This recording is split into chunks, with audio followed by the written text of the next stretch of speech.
this segment here, we're going to take a look at how you can do either a family portrait or a headshot on location. And we're using relatively simple and smaller equipment. We have 3 flash units and our camera is on the tripod.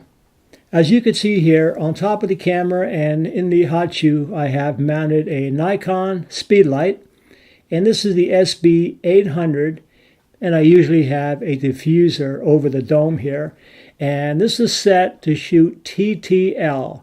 And usually when I do these headshots, I'll shoot either -1 or -2 exposure value. Depending on what you want, sometimes I'll do a quick test. And if I like 2, I'll keep it there. If I think it's maybe too contrasty, I'll change it to -1 so I get a closer lighting ratio. Also attached to the flash unit with Velcro, I have a Quantum radio control unit. And this is the transmitter. And this actually sends a signal out to the receiver, which I have 2 of them. One will be the main light, and then the other one is going to be a kicker light. And it's going to send a signal so the 2 receivers are going to cause the flash to fire. And I'm using a Nikon crop sensor camera body with a 70 to 200 millimeter lens. And one of my friends stopped by here, so I just asked him to have a seat so I can just do a test on him. So as you can see, we have the main light bounced into a silver umbrella, and that's about a 44-inch silver umbrella. My main light here is the Quantum Q flash, and I have this set to manual. And I have it set also to shoot at a 64th power. And here you can see I have a light meter, and I'm taking a reading of the light that we're getting from the main light. And then I also am taking a reading of the light that's coming in from the kicker light. The kicker light is also a Nikon speed light. And as you can see, I have radio receivers attached to the flash units. So this way, when I make the exposure, I have all the flash going off at the same time. And I'm adjusting it so it's about the same strength as the main light. And then later on, I increase the intensity of the light just a little bit more so I get more. Because when you're going to be photographing people with dark hair, you're going to need a little bit more light coming in if you're going to be using a kicker light than you would with somebody that has blonde or very light hair. And as you could see from the first photograph here of Gary, you could see there's a little bit more of a more intensity light that's falling on his face on the side that the light's coming from in comparison to where the fill light is hitting. That'll be his left side of the face. He's actually facing not quite straight on, just a little bit, not quite a 2/3 view, but you can see we're getting a little bit of a shadow on the one side, and I sort of like this ratio. This is probably about a 2 or a 3-to-1 lighting ratio. And remember, by using that light meter, I can really fine-tune the intensity of the light. Just by moving it alone, I can really fine-tune it.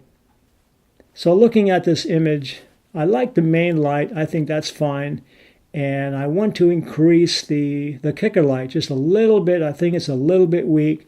So I have to strengthen that up a little bit, or I can just bring it a little bit closer in.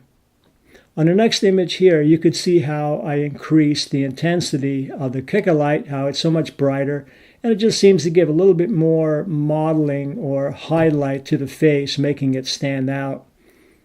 The exposure on these couple images was 5.6, and then I took it down to f5. The ISO was set to 400, and I used a relatively slow speed of, the first one was a 40th, all the rest were 1/25th of a second. The last one, I believe, of Gina was a 30th of a second at f5. And then I asked one of my students, Gina, to do some modeling for us that day. And then she stepped in and had a seat. And notice here that I had her head turned about a 2/3 view, not quite straight to the camera, but a little bit more towards the light. You can see the shadow underneath her nose on our left side. And then you can see the kicker light coming in, also lighting her hair up, just giving a little bit of separation from her to the background.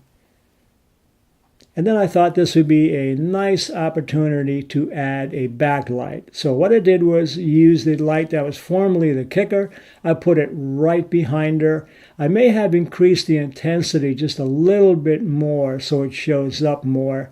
And the main light was the same at about 45 degrees. And this time her head was turned kind of straight towards the camera pretty much. And on this, I do like the ratio between the highlights and the shadow side of her face.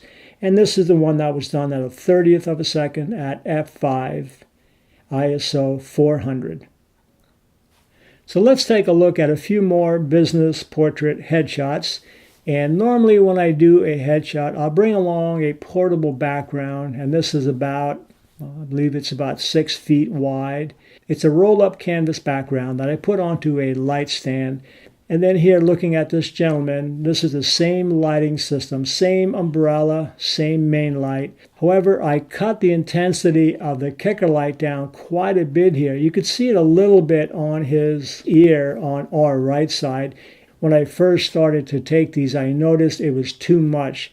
And I had to refeather the light because when someone shaves their head, generally, you don't want to put any hot spots on there. So I had to be careful with that. So I reduced the intensity of the kicker light. And I also had a little bit of a glare on the top of his head that was removed by retouching. Just a slight bit that was kind of annoying. Here you can see we have a bit of a higher lighting ratio. Just guessing. It may be about 8-to-1 because you could see the shadow side is considerably darker than the other ones that we just looked at. And then doing more of a casual one, this is the same lighting setup, but he was faced the other way. So I just moved the main light at about 45 degrees, maybe less. So I had him turn his head slightly towards our right, so he's in about a 2/3 view. And then you can see the loop lighting under his nose. And for this lady here, using the same lighting situation, and again using the same background as in the other session that we did. Here again the lighting is roughly about 45 degrees, and here she's facing pretty much straight towards the camera. And then we can see that the fill light here is quite a bit stronger than the last one, so we have a lower ratio. This may be about a 2-to-1 lighting ratio. I can't remember exactly what the setting was, but you could see it's not quite as contrasty in the shadow areas as it was in the other photograph of the man. And then we did one outside by the patio, and of course the patio has a cover, has a roof over it, so we get that nice subtractive lighting. And what that did was subtract the light that was coming in her eye sockets, and yet it still brought in some natural light from the side. On this one, the only thing I used was a reflector, as you could see, and this brightened up the eyes just a little bit. And this has a nice soft look, although there's a little bit of a difference in the lighting ratio between, as we're looking, her left side versus the right side of her face, because the light is coming in a little bit more from our left. And you can see that slightly, but this is just a nice soft lighting. And on this young lady here, the exact same setup, the umbrella. It's about a 2/3 view, so we get the loop lighting again next to her and a little bit underneath her nose. And you can see the kicker light that's coming in from our left, that's giving a little bit of a highlight to her hair. And then here we go outside also. On the patio again, we have a roof. And this is all natural light, and then bringing in the reflector to brighten up the eyes. And then I just had her place her hand up and just rest her chin a little bit on her fingers. And we had the setting here at 1/500th of a second, shooting almost wide open at f3.5, using my 70 to 200 millimeter lens, zoomed all the way into 200 millimeters.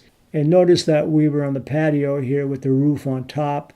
And then we had a much brighter light behind us as our background. So that gave us the appearance of almost a white background. So you could see how you could take professional looking headshots using lightweight and relatively simple equipment that's easy to travel with.